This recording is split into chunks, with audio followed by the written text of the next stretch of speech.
Hello. వచ్చిందా? రాలేదా? సరే సరే. హలో.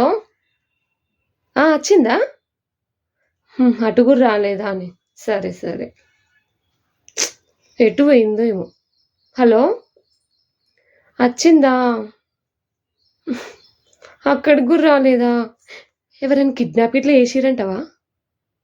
ఏమోనే, ఇప్పటికే 4 సార్లు బయటకు పోయి చూసినా ఇంకా రాలేదు. ఆగు, మళ్ళీ పోయి చూస్తా. అసలు ఏంది 10 రోజులు అవుతుంది. వచ్చింది. వచ్చింది వచ్చింది. నేను మళ్ళీ చేస్తా. Bye bye bye. ఏంది ఇంత ఎగ్జైట్ అవుతున్నా? 10 రోజులే రాలేదు, దేనికోసం ఎదురు చూస్తాను అనుకుంటారా? ఆగండి, మీకు కూడా చూపిస్తా. ఎవరి కోసం 10 రోజుల నుండి ఇంతగా ఎదురు చూస్తానా అనుకుంటారా? చూపిస్తా, చూసేయండి. ఇప్పుడు మీకు అర్థమైందా 10 రోజుల నుండి నేను ఎవరి కోసం ఎదురు చూస్తానో? ఇంకెవరి కోసం? మన సూర్యుడి కోసం అండి. 10 రోజులు అవుతుంది, అలిగిపోయిండు తండ్రి, ఇప్పటికి దర్శనం ఇచ్చిండు. అయినా నిన్ను ఎవరేమన్నారయ్యా అంతగానం 10 రోజుల నుండి పోయినో చెప్పిపోవాలి కదా. మా బట్టలు ఆరక నేనైతే మా బావ చేతిలో నా పని అయిపోయేది తెలుసా. ఎందుకు అనుకుంటానవా?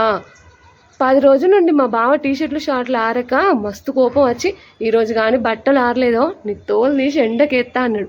ఎండే లేదు కదా బావ, ఎండకి ఇట్లా ఎత్తావంటే, అయితే ఎండ వచ్చిన తర్వాత ఎండకెత్తా అన్నాడు. నువ్వు వచ్చుడేమో కానీ నేనైతే బతికిపోయిన స్వామి. ఇంకోసారి పోతే కొంచెం ముందే చెప్పి పో ప్లీజ్, సరేనా? ఇంకా మీ ఊర్లో కూడా ఇదేనా అండి ప్రాబ్లం? ఎండ రాక బట్టలు ఆరక చాలా ఇబ్బంది పడతారా?